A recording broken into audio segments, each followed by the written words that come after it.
seated. Get comfortable in the chair. Remember to speak loudly so everything that you say can be heard. And for the record, tell us your name spelling your first and last name. My name is Betsy Ducatz, B-E-T-S-Y-D-U-K-A-T-Z. And Ms. Ducatz, how old are you?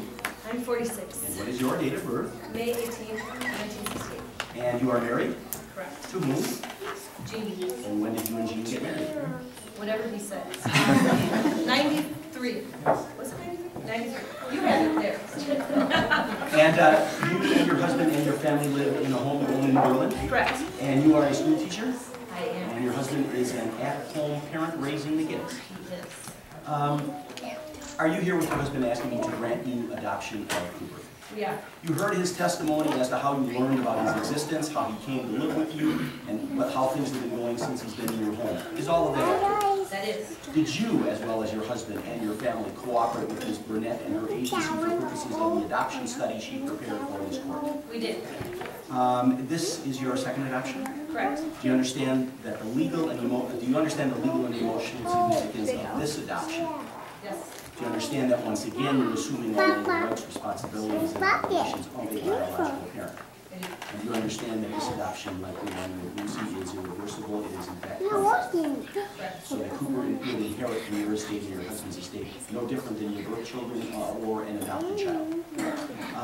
Obviously, we see in the courtroom he's really a very good child. Seems happy, healthy. I love the bow tie. Is he a happy and healthy child? He is. And of course, with his health issues, you are dealing with them We are. and ready to deal with them or any others that may arise as he grows up, which can happen with any child. Yes. He's adjusting well, Yes. developing well. Do you believe that you and your husband are ready, willing, and able to take on the future? We are. And do you believe that you and your husband can continue to provide for his emotional, physical, and financial needs? So are you here today asking me to grant you adoption? I am. And are you also asking that I order a name change to Cooper? Is it Mariah? Yes. Mariah Ducatz. And order the state of Wisconsin to issue a new birth certificate to reflect the adoption of an age. Yes. Do you understand the impact and the finality of this adoption if granted? I do. Do you have any questions you want to ask me regarding this adoption or the significance of this adoption? Do you believe the adoption is in Cooper's best interest? I do. And why do you believe it is in his best interest? My husband said it pretty well in that he wouldn't be where he is today. When we got the call, it was a call of, would you take this child that nobody would take? Because there's too many unknowns because he had brain surgery and a stroke and seizures. And we walked into it first and foremost with our faith. And we went and saw him every day in the hospital. And my daughter, Grace, came with us. And he connected to her like I've never seen a connection. And we just moved forward with the unknown. So we are definitely prepared for whatever lies ahead. Thank you. All right, Mr. Ducatz, what's good for the goose is sauce for the gander. Your wife's on the stand. She's under oath. Do you wish to risk your marriage and ask her any questions? No, sir. A very wise decision. You may step down, Mr. Ducatz. Thank you. All right, let's see. Mr. Steinberg. And for the record, tell us your name, spelling both your first and last name. Gene Ducatz, G-E-N-E-D-U-K-A-T-Z. And Mr. Ducatz, how old are you? I'm 52. And what is your date of birth? 10/7/61. And what community do you live in? New Berlin. And how long have you lived there? 15 years. And the home you live in, do you own it or do you rent it? Own it. When you say we own it, what's your marital status? I am married To whom? to Betsy. When did you and Betsy get married? We got married October 9th, 1993. And you and Betsy own the home you live in? We do. Now, besides you and Betsy, does anyone else currently live in that home with the two of you? Yes. Who lives there? My son Sam, my daughter Grace, my daughter Lucy. We have Cooper, and then we also have a foster child. That's Jamie? Yes. Now, are you currently employed outside the home? I am a stay-home dad. And is your wife currently employed outside Yes, the home? she is. And what does she do? She's a teacher. What grade level? She teaches 6th grade. Now, are you here with your wife asking me to grant you adoption of the child whose official legal name after these proceedings will be Cooper, Nare, and Betts. We are.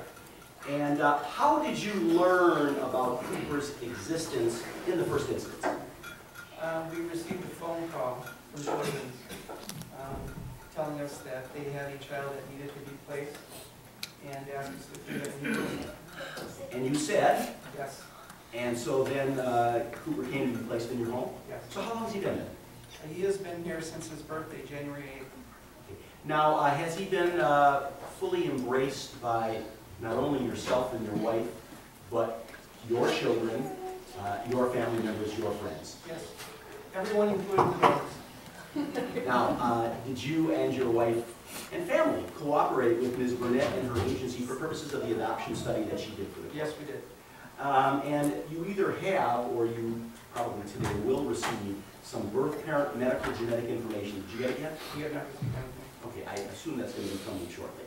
Now, do you understand, now this is your second adoption, correct? Correct. Do you understand the legal and the emotional significance of this adoption granted? Yes, we do. Do you understand that you will be assuming, with respect to Cooper, all legal rights, responsibilities, and obligations of a biological parent? Yes. Do you understand this process is irreversible, it is in fact permanent?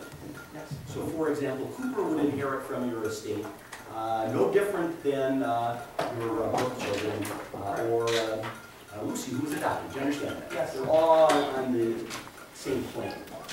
Now, I look at Cooper, and I know he's had some health issues, but he looks happy, he looks very content, well-groomed. Am I correct that he's a happy child? Yes. And is he relatively healthy? You're dealing with his health issues. Yes. Has he been developing well? Yes, we have made amazing strides. And he has adjusted well within your home? Yes, and he is continuing to. With respect to his health issues, do you believe you and your wife are ready, willing, and able to deal with whatever health issues flow going into the future, as happens with any child? Absolutely. Do you believe that you and your wife can provide Cooper's emotional, physical, and financial needs? Yes, So are you here today with your wife asking me to grant you this adoption? we are. And are you asking me to order a name change to Cooper, I'm pronouncing it correctly, Narai, N-A-R-R-A-I, Ducats, capital D-U, capital K-A-T-Z, and are you asking me to order the state of Wisconsin to issue a new birth certificate to reflect both the name change and the adoption? Yes, And your wife is in agreement with this adoption? she is. Do you understand the impact and the finality of what we are doing here today? We do. Do you have any questions that you'd like to ask me regarding these proceedings or the significance of these proceedings? No, sir. Do you believe that this adoption is in Cooper's best interest? Absolutely. And why do you believe it is in his best interest that I approve the adoption? He wouldn't be where he is today if it wasn't for us. Okay. All right, Ms. Ducats, I'm going to give you an opportunity that rarely comes in the life of a spouse. Your husband is on the stand, he is under oath, so any questions he's asked, he must answer truthfully. Do you wish to ask him any questions? Yes. What happened to your shirt? I was sweating. Well, that was an easy question and an easy answer. You may step down, sir. Ms. Ducats, come on.